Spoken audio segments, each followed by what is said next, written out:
Коллеги, здравствуйте. Давайте поговорим про... Good morning, ladies and gentlemen. Let's talk about Swagger as a tool to ensure security.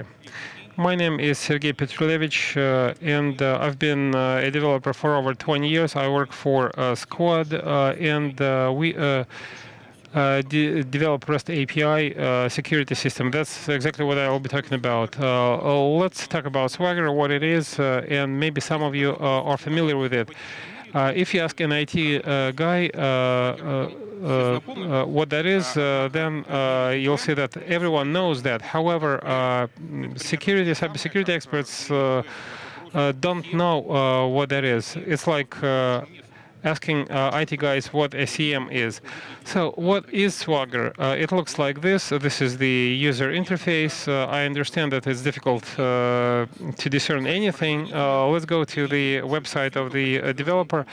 Swagger is a powerful suite of API developer tools. So I guess it's clear-cut, but what exactly do we mean by the suite of API developer tools? If you ask any IT guy what that is, you'll get the following answer. Swagger is a tool to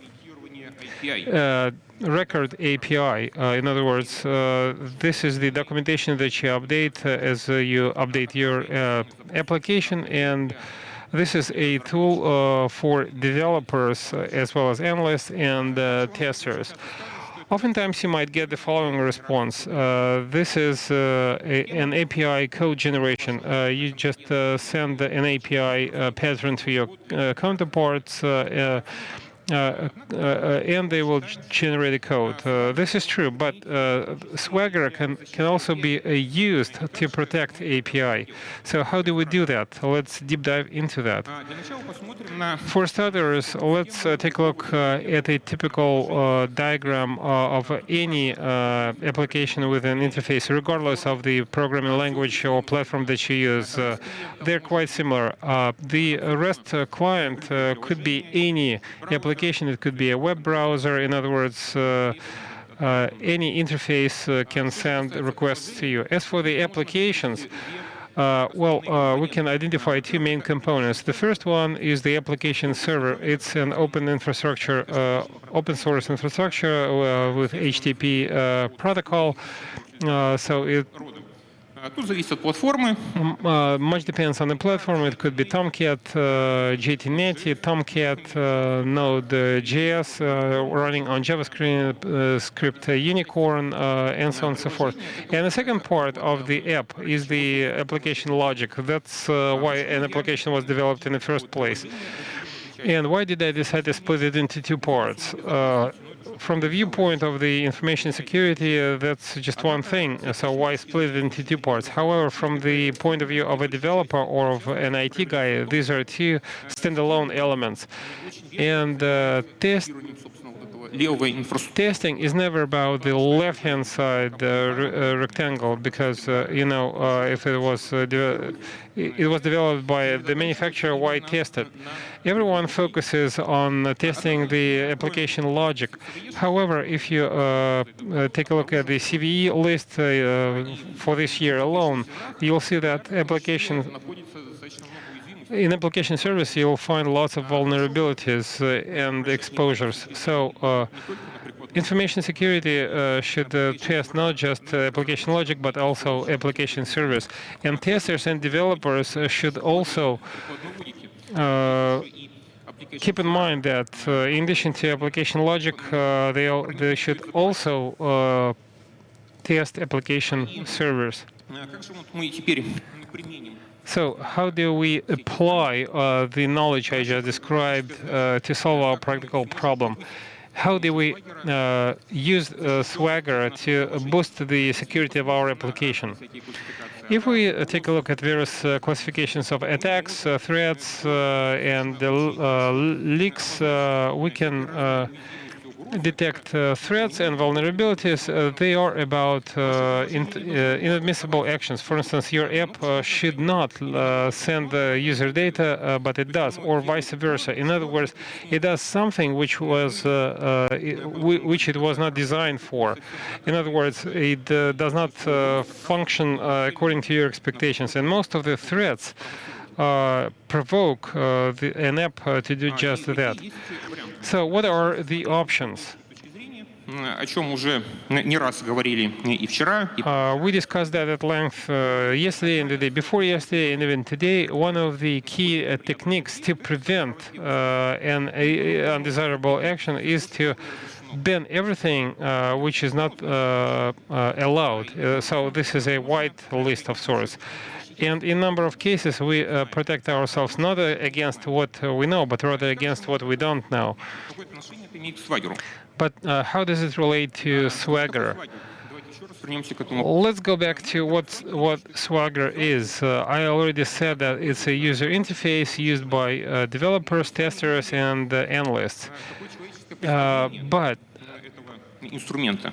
Если клик this is a human representation of this tool. If you click on the hyperlink in the Swagger page, you'll get a scheme. It's just a text file in the JSON or YAML format. It will give you a list of admissible requests and parameters. And the previous slide was devoted to the so-called whitelist. And let's say we have a whitelist of requests and responses. So what that means is that the Swagger list can be used as the whitelist that we're going to use to compare all the incoming into our app requests. Ultimately, we're going to see the following. This is the very same app, and I'd like to draw attention to the fact that we are not changing the app. It stays intact. We don't need to change it.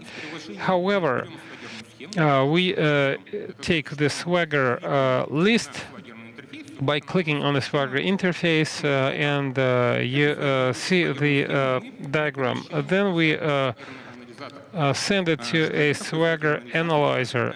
What that is a standalone app that receives all the incoming requests, and if the request complies with the whitelist, then the request is forwarded to the app. If it doesn't, then it doesn't get sent to the app. Swagger is a tool for the IT guys, and on the face of it, it might help you protect just the application logic, because it doesn't know about the application server. However, if we put the security system outside of the perimeter of our app, it will start processing the requests before they get to the application server. Therefore, all the requests that do not comply with the whitelist will not be sent to the application server. What are the advantages? Can we say that the Swagger analyzer is an ideal function that will protect us against everything? The answer is no. Of course, there is no such thing as a silver bullet. However, Swagger simplifies our life. Meaning the following. Let's start with the configuration. Let's say we have the Swagger analyzer. We need to set it. If we take any info security tool, almost any info security tool, and for the UI, we're talking about a huge number of various checkboxes, combo boxes. There are thousands of them, and you don't know how to rank them. If we take some configs, that's like it's all Greek to us. So we need special experts to set up these tools, and we need the very same people to interpret the results to see whether it's a problem or not. How do we run the Swagger analyzer? It's a very simple tool, and that is its main advantage. When we deploy an app, the Swagger list is sent to the Swagger analyzer through the pipeline CI/CD, and at the deploy stage, it's easy to replace one list for another, and all you need to do to set up is just send the Swagger diagram into the Swagger analyzer. You might say that what if we have a legacy app or a proprietary app with no Swagger diagram? То, что best practice — это обычное явление. Swagger diagram is business as usual, but you know, anything can happen. Life is pain, so what do we do? Есть вариант решения. There is a solution to this problem as well. If you have an app, but you don't have a Swagger diagram for it, you can build it on your own. It's not rocket science. All you need to do Вместо Swagger-анализатора на is подставить другую компоненту. use a different component instead of a Swagger analyzer. It will receive all the incoming requests and develop the Swagger diagram. You will then adjust it and then run it as usual. Another advantage of a Swagger analyzer is that it helps not just the info security guys, it also helps IT guys. For instance, the support function. Поддержки, A support engineer никакого отношения к КБ не имеющий. who has nothing to do with info security opens up the list and see that there are lots of bugs, 404 errors, and so on and so forth. Some of them are true, some of them are false. What do we mean by that? A true error is when you send a legitimate request and the app crashes. That happens. Maybe, or the other situation is you send an illegitimate request and the app crashes because it was not designed for such a request in the first place. And such requests could be malicious or they could be false. For instance, you work on-premise and there is an app run by a different team. They send a false request and you get 1,500,000 errors. And to identify which of them are true and which of them are false is almost impossible. However, if you at this Swagger stage cut them out, the process becomes simpler. How does the Swagger analyzer help you to optimize your resources use? Let's assume that you have a very advanced setup and you use Kubernetes auto-scaling function. False requests sent to your app will increase the amount of resources required, and depending on the situation, your app will either crash И начнет автоскалироваться. Или, может быть, у вас в кластере начнется тротлинг. or start trophying. In other words,